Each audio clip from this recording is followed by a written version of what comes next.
আমার দুই মা এই প্রথমবার পাহাড় দেখলো। আম্মুদেরকে নিয়ে আজকে পাহাড় দেখতে যাচ্ছি। আমার এই ছোট্ট জীবনে অনেক জায়গায় তো ঘুরে বেড়ালাম, তবে আম্মুদেরকে নিয়ে এই প্রথমবার ট্যুরে আসলাম। আর তারা অনেক বেশি এক্সাইটেড, কারণ আজকে আমরা যাচ্ছি পাহাড় দেখতে। এই যে আমার দুই মা একদম রেডি, তারা কিন্তু একদম প্ল্যানিং করে ম্যাচিং ম্যাচিং জামা কাপড় নিয়ে আসছে ট্যুরের জন্য। আমাদের হাউস বোটে করে আজকে আমরা আসছি নীলাদ্রি লেকের পাড়ে। তবে নীলাদ্রি লেকে আমরা পরে ঘুরবো, প্রথমে যাচ্ছি আম্মুদেরকে নিয়ে পাহাড় ভ্রমণ করতে। এখন আমরা যাচ্ছি লাকমা ছড়াতে, দুই পাশে পাহাড়, মাঝখানে ঝর্ণা, খুবই সুন্দর একটা জায়গাতে যাচ্ছি। তবে রাস্তার যে হাল, সবার তো একদম ঝাঁকিতে অবস্থা খারাপ। তো 15 মিনিটের মধ্যে আমরা চলে আসলাম পাহাড়ের এলাকাতে, আর এখন হেঁটে হেঁটে পাহাড়ের দিকে যাব। বড় সড়ো একটা গাড়ি ভাড়া করছি আমরা, আপ ডাউন 1000 টাকা ভাড়া নিচ্ছে। আর এই যে আমার আম্মুদের অবস্থা, লাফিয়ে লাফিয়ে গাড়ি থেকে নামতেছে এক একজন। তারা তো আজকে খুবই এক্সাইটেড, এতদিন শুধু ভিডিওতে দেখতো, আজকে সরাসরি নিজ চোখে আল্লাহর সৃষ্টি এত সুন্দর পাহাড় ঝর্ণা দেখবে তারা। এই যে দেখা যায় কত সুন্দর সবুজ পাহাড়, কয়েকদিন বৃষ্টির কারণে এখন পাহাড় দেখতে আরো বেশি সুন্দর লাগতেছে মাশাআল্লাহ। আজকে কিন্তু আমি খুবই সুন্দর একটা আউটফিট পরে আসছি, এইটার শুট আমি এইখানেই করব। আচ্ছা বলো তো এই জায়গাটা তোমাদের কাছে কেমন লাগে? খুবই সুন্দর একটা জায়গা মাশাআল্লাহ। একটু পরে আলো চলে যাবে, তাই আর কি তাড়াহুড়া করে চলে আসলাম টিলার ওপরে আমার এই সুন্দর গাউনটার কিছু ছবি তুলতে। আমার পরা এই গাউনটা ভিডিওর থেকে বাস্তবে আরো বেশি সুন্দর মাশাআল্লাহ। ভিতরে একটা ইনার পাবা সলিড ব্ল্যাক, আর ওপরে একটা সুন্দর কোটি। সুন্দর এই গাউন সেটটা তোমরা পেয়ে যাবো, তোমরা চাইলে ভিজিট করে আসতে পারো। আশেপাশের যে পানিগুলো দেখতেছো সব কিন্তু পাহাড় বেয়ে নেমে আসছে,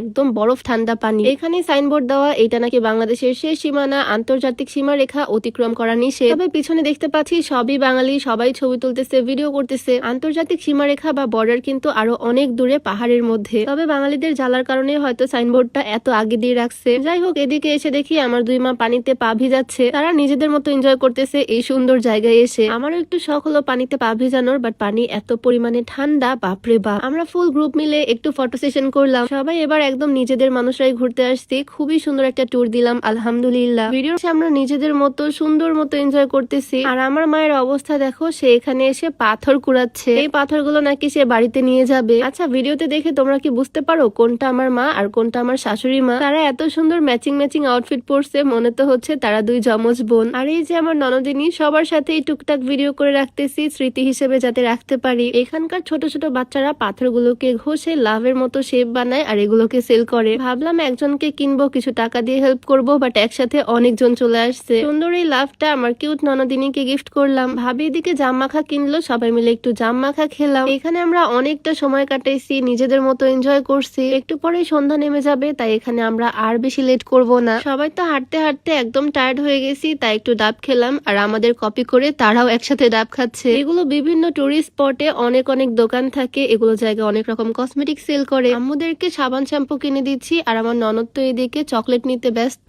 মানে খাবার জিনিস দেখলে তার মাথায় ঠিক থাকে না। তবে যাই হোক, আজকে সবাই মিলে এই জায়গাতে সেরা একটা সময় কাটিয়েছি। আর আম্মুদেরকে এত সুন্দর একটা জায়গা আনতে পেরেও নিজের কাছেও খুব ভালো লাগতেছে। তো আর কি, আজকের ভিডিওটা এখানেই শেষ করছি। তোমরা সবাই ভালো থাকো, সুস্থ থাকো, দেখা হয়ে যাবে তোমাদের সাথে নতুন কোনো ভিডিওতে। সবাইকে আল্লাহ হাফেজ, আসসালামু আলাইকুম।